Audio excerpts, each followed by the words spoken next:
I'm behind on my content and where I want to be and what I want to be doing. I might just be making excuses for myself and like pushing it back. I don't know. That's what we're trying to conquer right now. So this I don't even, whatever. We just gonna talk. So I have a vision of where I want everything to go, like where I see everything going. I keep getting into the habit of looking at what everybody else is doing and feeling like I'm supposed to be where they are or be doing what they're doing. Not realizing or taking into account that a lot of these people have been doing this for 5, 6, 7, 8, 10 years. I'm only 2 years into this shit. As far as like the e-com world, like digital marketing, like all that shit. I'm only like 2 years into this shit. I remember taking my first course like 2019. Shout out to Tez. I know y'all done seen his ads. Him and Justin be on it with the ads. But yeah, shout out to Tez and his clothing brand course. I don't remember what it was called, but that was like the first course I think I took. How I really got started in the whole e-commerce space. But yeah, I'm only like 2 years into this shit. Even though I've been an entrepreneur for a lot longer, learning about like e-com and digital marketing and marketing in general, it's a whole different beast that you don't really pick up on as an entrepreneur until you actually decide to like really invest in marketing. It's a whole different world out here. But I say all that to say, I have a vision of where I want the brand to go and like what I'm looking to do with it. But I keep getting caught up in this trap of looking at what other people are doing and trying to put myself like I'm supposed to be where they are when I haven't done what they've done.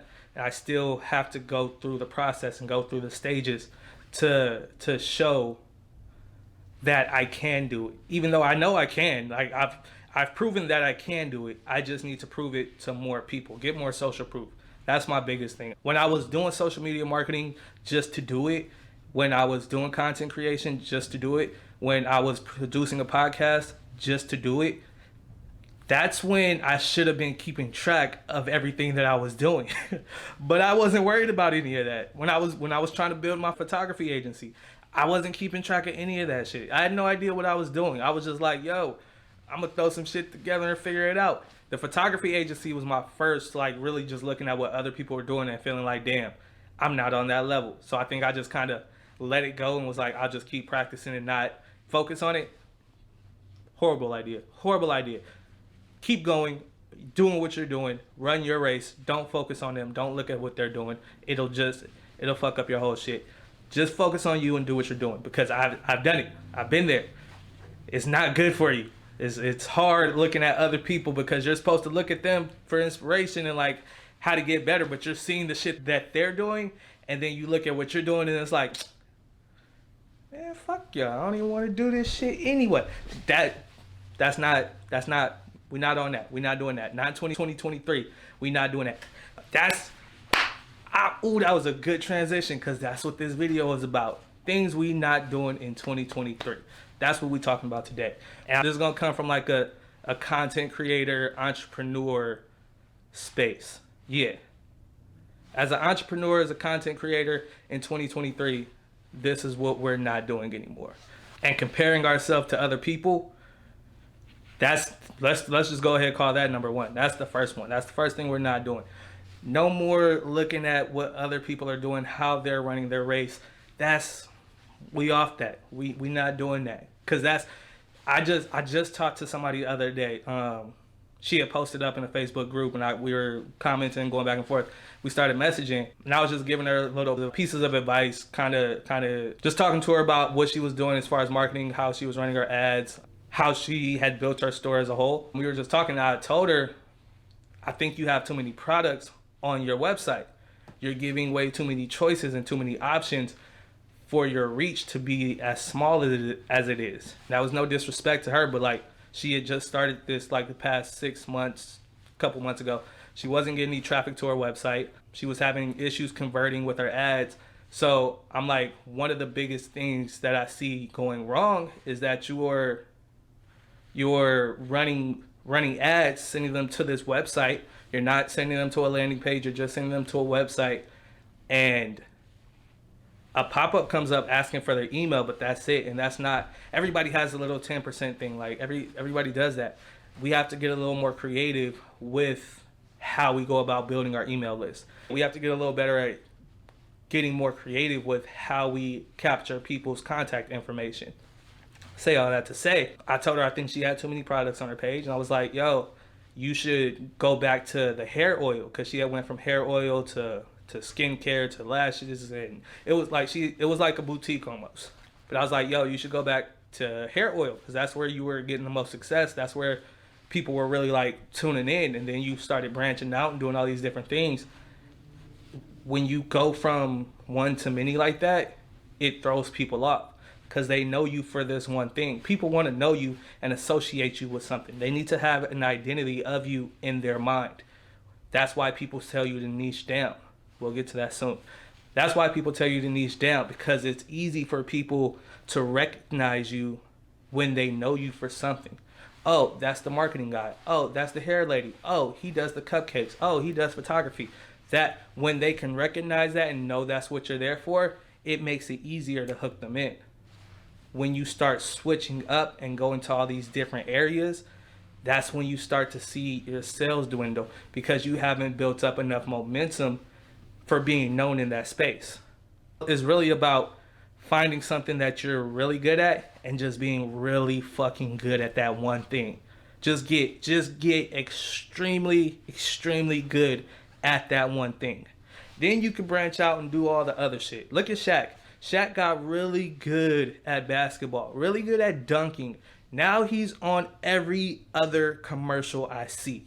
Like, I've seen Shaq more times in one day than I've seen my mom all year. Like, what the fuck, bro? It's a lot.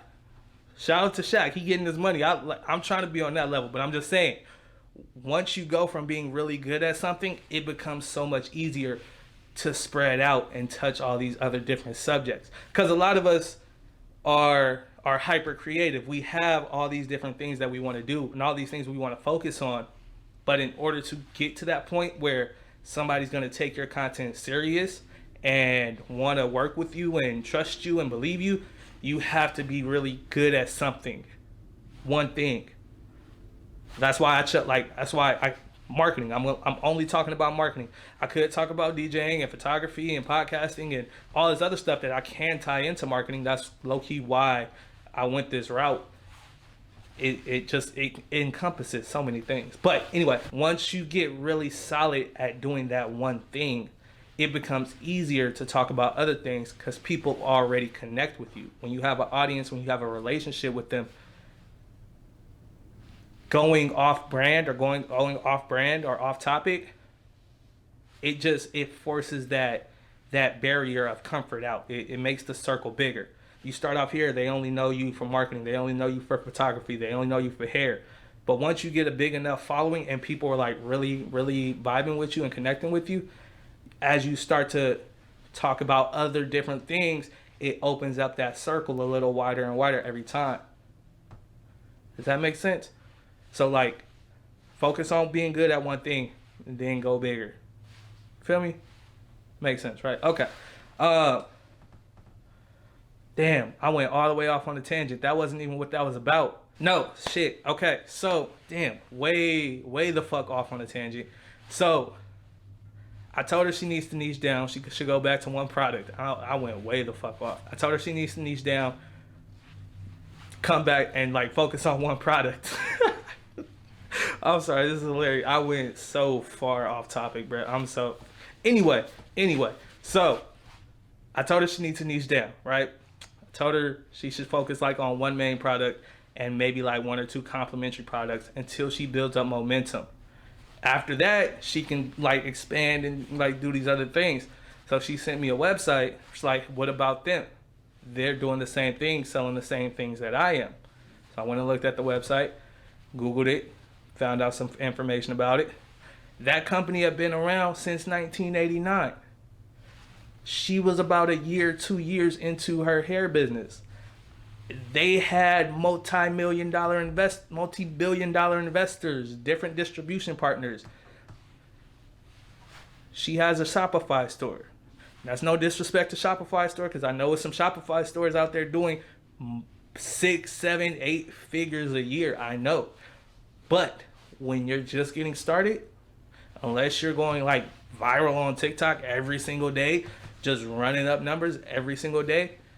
That's not most cases. That's not the average case. Not everybody's doing that, okay? That's not the norm. People glamorize it. They look at the empire I built. Look at all this shit I did. Most businesses do not make it for multiple reasons. But don't let them fake you into thinking it's just easy like that. That's how they get your money. They sell you the course on how to do it, tell you exactly how to do it, but they don't tell you the difficulty and how much it's gonna actually take to put into it. They're just like, do this and this and this and this and this, boom, you're a millionaire. It don't work like that. It takes steps, it takes time, it takes patience, it takes pain, it takes a lot of shit to get to that level. Don't let anybody tell you it doesn't, all right? So, she sent me the other website. I keep going way the fuck off on tangents. It's supposed to be like 3-4 things. This just might be one thing that we're not doing in 2023, and I might just have to break it up into different things. But one thing we're not doing in 2023, right? Comparing ourselves to others. She sent me the website with the other store. It's like, look at them, look at what they're doing. I looked at it. They had been around since '89. Like, yo, that's two different. It's two different races. You're not even close to where they are, and that's no disrespect, but they got 20 years on you. You can't compare yourself to somebody who's been doing this 2, 3, 4, 5 times longer than you have. That's not fair to you. That's not giving yourself enough credit. That's not fair to show how far you've come in the past year, 2 years. How you went from working a 9 to 5 to figuring out how to build a store that ships products with a brand. Like, you realize you cracked the code. You figured some shit out. Take a step back, stop looking at what they're doing. Just figure out how to get extremely good at what you're doing. The other shit will come later. But the better you can hone in on what you're doing and how you're going to be the best at it, that's when you're just going to see massive success. I don't want to make this video too long. It's already like damn near 15 minutes. I don't know how much I'm going to have to cut out, but yeah. So I think in the next videos, it's probably going to be more like a list format.